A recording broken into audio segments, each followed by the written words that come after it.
네, 11시 구간 시장 상황 전해드리겠습니다. 오늘 양시장 모두 깊은 낙폭을 키워나가면서 시작을 했는데요. 그래도 조금씩 낙폭을 축소하려는 움직임이 나타나고 있습니다. 우선은 코스피 시장부터 살펴보시죠. 코스피 지수 현재 구간 0.18%로 소폭으로 하락하는 모습이고요. 2,587포인트 선 지나가고 있습니다. 코스피 시장에서의 수급 확인해 보겠습니다. 오늘은 개인과 외국인이 저가 매수세를 기록하고 있는데요. 개인이 1,025억 원 사들이는 가운데 외국인이 215억 원 함께 매수하고 있습니다. 또 기관만이 홀로 오늘 매도세를 나타내고 있는데요. 기관은 1,276억 원 팔고 있는 가운데 제조 섹터 그리고 화학 섹터의 매도 물량이 쏠린 모습입니다. 여기에 오늘 금융투자형 매도 물량까지 쏠리는 상황입니다. 네, 다음으로 업종별 흐름 살펴보겠습니다. 오늘 상승하고 있는 섹터 그리고 하락하고 있는 섹터 비슷비슷한 모습인데요. 우선은 하락하고 있는 섹터들 살펴보겠습니다. 오늘 은행 업종이 1.6%로 가장 큰 폭으로 밀리고 있는데요. 이 카카오뱅크 오늘 급락하는 영향 나타내주면서 은행 업종이 약세를 기록하고 있습니다. 또 서비스 업종도 1.55%로 1% 상회하는 하락률을 나타내고 있는데요. 네이버와 카카오 계속해서 약세 흐름 지속하면서 이 업종 전반적인 지수까지 하락으로 이끌고 있습니다. 기계업종, 화학업종, 그리고 건설업종까지도 오늘은 줄줄이 하락하는 모습을 연출하고 있습니다. 네, 이어서 상승하고 있는 섹터들도 살펴보시죠. 오늘 상승하는 섹터 보시면 의료 정밀업종이 오랜만에 고개를 들었습니다. 4% 넘게 강한 흐름을 나타내주고 있는데요. 오늘 시젠, SD 바이오센서 등 이런 대형주들이 강한 탄력을 받으면서 의료 정밀업종도 4% 넘는 상승 흐름을 타고 있습니다. 그 뒤로 보험업종도 1.93%로 2% 가까이 되는 상승세를 나타내고 있고요. 오늘도 운수창고업종 좋습니다. 해운주들이 오늘까지도 강한 흐름을 나타내주면서 운수창고 업종도 1.67% 상승 흐름 타고 있고요. 전기가스와 유통업종도 1%를 넘는 상승세를 나타내고 있습니다. 이어서 시가총액 상위 종목들 살펴보시죠. 먼저 반도체 관련주들 살펴보실 텐데요. 최근에 우크라이나와 러시아의 침공 사태가 장기화되고 있고 또 인플레이션 우려와 중국의 제로 코로나 정책 등이 맞물리게 되면서 반도체 환경이 좀 좋지 않은 상황입니다. 여기에 주요 동시 봉쇄 조치를 동반한 중국의 제로 코로나 정책 등의 영향으로 이 반도체 수요가 줄어들게 되면서 D램과 낸드 플래시의 가격까지도 하락할 것이라는 전망이 나왔는데요. 이에 따라서 국내 반도체 관련주들도 영향을 받고 있습니다. 우선 삼성전자 살펴보시면 오늘도 약세 흐름 기록하면서 0.46% 하락한 65,400원에 거래되고 있는 모습이고요. 다만 SK하이닉스는 오늘 상승 반전하는 모습입니다. 0.45% 소폭으로 상승하면서 11만 1,000원에 거래되고 있는데요. 이 9시 후반부부터 거래량이 들어오면서 외국인의 저가 매수세가 유입이 됐고요. 이에 따라 소폭으로 상승하고 있는 모습입니다. 다음으로 2차전지 관련주들 살펴보겠습니다. 이 윤석열 정부가 배터리 산업을 미래 전략 산업으로 지정을 했는데요. 글로벌 시장 점유율 1위를 향해 달리는 K배터리에 새로운 동력을 불어넣겠다는 취지입니다.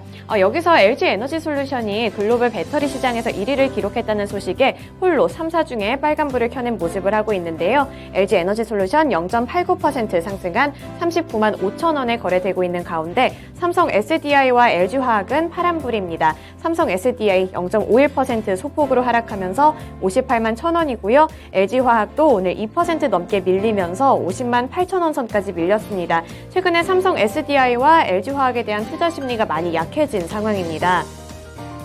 그 다음으로 플랫폼 관련주들 살펴보시면 네이버 1.6%대 하락세를 나타내면서 27만 4,500원 기록하고 있고요. 오늘 카카오가 큰 폭으로 밀립니다. 3% 넘게 밀리면서 8만 2,500원 선까지 하락한 모습인데요.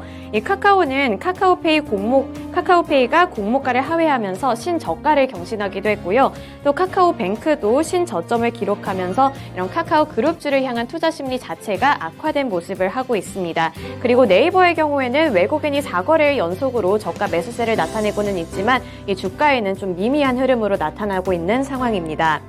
그 다음으로 오늘 포스코홀딩스 살펴보시면 0.91%로 상승 흐름 타면서 27만 7천 원 선까지 복귀한 모습인데요. 이 장 초반에 잠깐 최저가를 기록을 했지만 그 이후부터는 꾸준히 오름세를 지속하고 있습니다.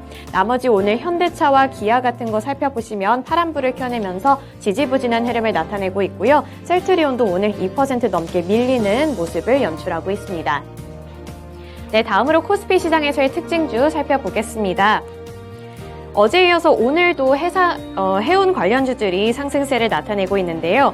해상 운임이 올해 최고 수준으로 오른 데다가 이 펜오션이 시장 상황이 별로였음에도 불구하고 1분기에 견조한 실적을 발표했습니다. 이에 따라 투자 심리가 많이 개선되면서 오늘까지도 오름세를 나타내고 있는데요. 오늘 대한해운 살펴보시면 1% 넘게 상승하면서 주가는 2,985원 가리키고 있고요.